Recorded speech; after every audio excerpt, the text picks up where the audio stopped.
দুই দিনের ব্যবধানে কুড়িগ্রামের পাইকারি বাজারে কমেছে সবজির দাম। বাজারে পরিস্থিতি জানাতে কুড়িগ্রাম জেলা শহরের জিয়া বাজার থেকে যুক্ত হচ্ছেন বাদশা সৈকত। সরাসরি যাচ্ছে তার কাছে। আমি এই মুহূর্তে রয়েছে কুড়িগ্রামের যে সবচেয়ে বড় পাইকারি কাঁচামালের বাজার, সেটি হলো জিয়া বাজারে। এখানে কিন্তু ভোর থেকে এই বাজারটি জমে উঠতে শুরু করে, যদিও আজ এক পশলা বৃষ্টির কারণে এখানে যে দূর দূরান্ত থেকে অর্থাৎ জেলার বাইরে থেকে যে পাইকাররা বিভিন্ন যানবাহনে যে কাঁচামাল নিয়ে আসেন, ট্রাক, পিকআপ ভ্যান এবং অন্যান্য যানবাহনে, এছাড়াও এই বাজার স্থানীয় যারা কৃষক রয়েছেন তারাও কিন্তু তাদের যে উৎপাদিত কাঁচামাল সেটি কিন্তু এই বাজারে বিক্রি করে থাকেন। আমি যে বিষয়টি জানিয়ে রাখি যে কুড়িগ্রামে কিন্তু গত 2 দিনের ব্যবধানে কিন্তু এই কাঁচা মাল যেগুলো রয়েছে অর্থাৎ করলা, বেগুন, পটল, এগুলোর কিন্তু কেজিতে 10 টাকা দাম কমেছে। এছাড়াও শুধু আলুর দাম একটু বাড়তির দিকে, কেজিতে 3 থেকে 4 টাকা বৃদ্ধি পেয়েছে। এছাড়া অন্যান্য যে কাঁচামাল রয়েছে,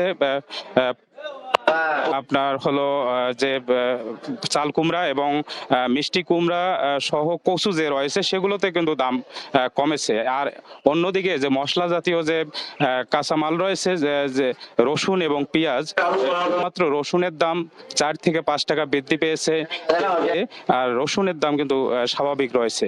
আমরা কথা বলেছি এখানকার যে পাইকারি ব্যবসায়ী তাদের সাথে, তারা যেটি জানিয়েছেন যে এই কিন্তু 2 দিন আগেই যে মালের সরবরাহ বৃদ্ধি পাওয়ায় কিন্তু এই দাম কিছুটা কমেছে এবং এটি কিন্তু যে এখানকার স্থানীয়ভাবে যে সবজি রয়েছে সেই সবজির পাশাপাশি বাইরে যে উৎপাদিত যে সবজি রয়েছে সেই সবজিগুলোর সরবরাহ অনেকটাই বেড়ে গেছে, এমনটি জানিয়েছেন।